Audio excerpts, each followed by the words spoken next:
We have another guest that keeps raising the bar of quality of guests that we have here. Someone who's a favorite on Radio Liberty and elsewhere and is long overdue here, Dr. Dennis Cuddy, who is the author of Secret Records Revealed in the Globalist and a whole host of other books, regular columnist for News with Views. He's going to be talking with us in his first visit with us about the true hidden agenda behind history's global conflicts. All right. And I think you're going to... Lighthearted topic. That's right.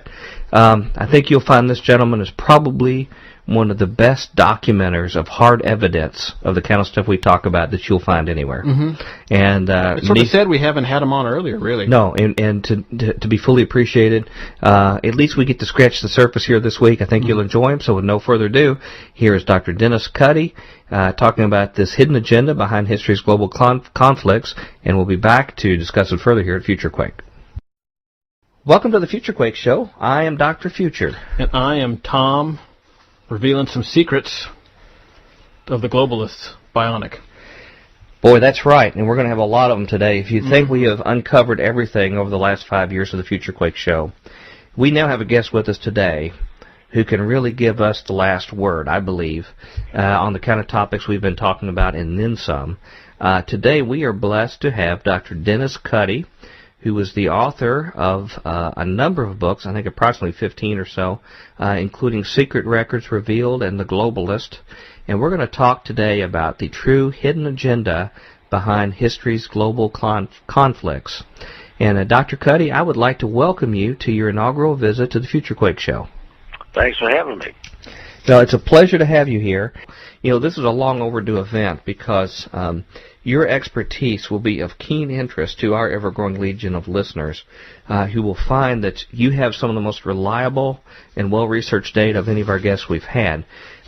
Many of our listeners will recognize you as arguably the most popular guest on Dr. Stan Monteith's Radio Liberty show, of which we have many of their listeners as well here, and they're certainly welcome here.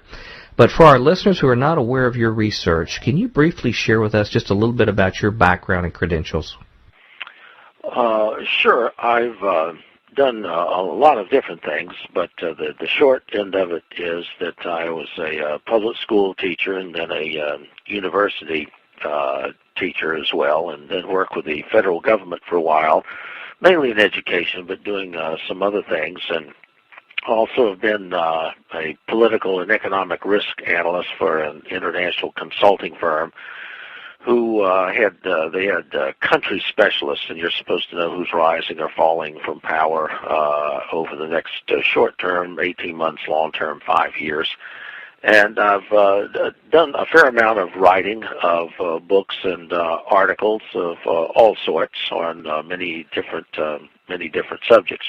And so over the years, I have had occasion to gather a lot of material, historical material, letters, private papers, diaries, and so forth. And I've been able to piece together a puzzle of primarily a group that I call the power elite.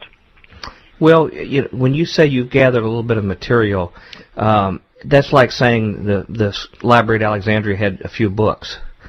I hear it did, yeah. you have. But like Alexandria was destroyed, I get the distinct feeling I mentioned earlier that mine are disappearing too. Funny. I bet he's got reams of evidence on us. Well, we're not important enough yet. He said elites, not us. When he wants the bottom of the barrel, especially, that's when we come in.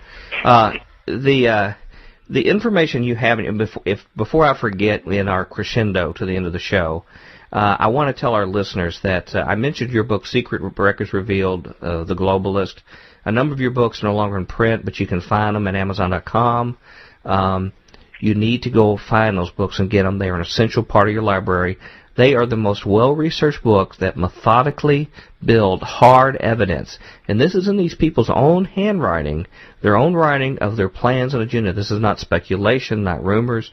not conspiracy theories. This is just hard, fast data of intentions and then the results.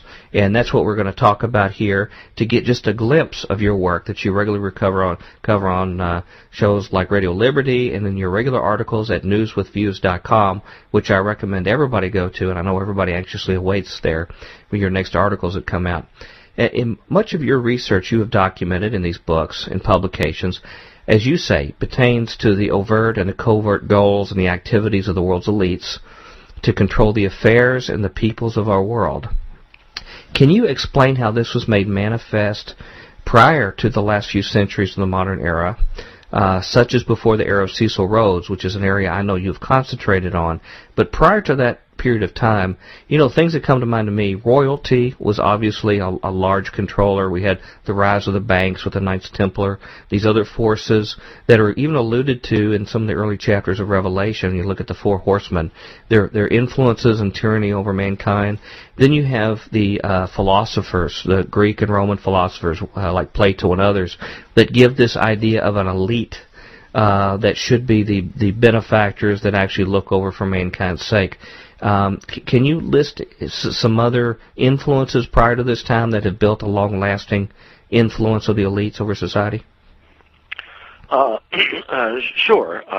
Oftentimes, in ancient times, you would have a religious elite to whom the various kings, whether it's Egypt or wherever, would rely and look to for guidance. Then, as you said, there's a banking elite that grew up. I guess the first major international one was, as you indicated, the Knights Templar, to which the sovereigns became beholden. Then, of course, you had in the 1700s, out of the Enlightenment, you had the intellectual elite.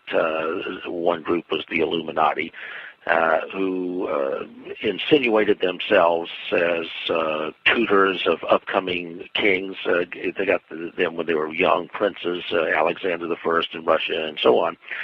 And the elites flowing out of various secret societies. One of the Rhodes Scholars, James Billington, Librarian of Congress, wrote "Fire in the Minds of Men," which goes into a little of that.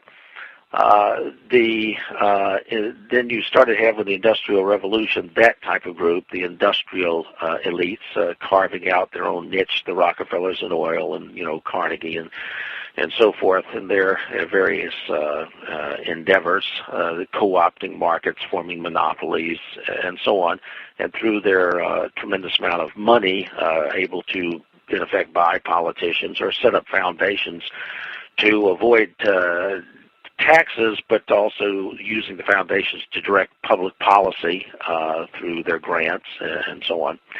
And those are a few of the different types of elites besides just the sovereigns and the religious orders that have influenced the flow of historical events. Okay, so in other words, we can establish this is a long-lasting influence within humanity, going back to its earliest days of civilization, probably from the Tower forward. And as I understand, philosophers like Plato and others really definitized the goal and the mission of the elites to look over humanity. It was often a republic of philosophers, as Plato referred to it. And then when you came to the time of the Illuminati and their progression through the French Revolution to philosopher kings, as they would call it, and then flowing from them, the League of the Just in the 1800s and so forth. They always had some sort of basis, whether it's hereditary, the divine right of kings or whatever. But then in the Enlightenment, you had this sort of intellectual superiority, but there was also racial. Even people like Ben Franklin would say something like, it'd be better if the Anglo-Saxon race dominated the world, and so forth. So there are various aspects to this elite. The work that you've done that I am familiar with, and it incorporates many facets. People can look at News with Views as well as your books and your archives, actually see the different eras and genres and groups that you've talked about.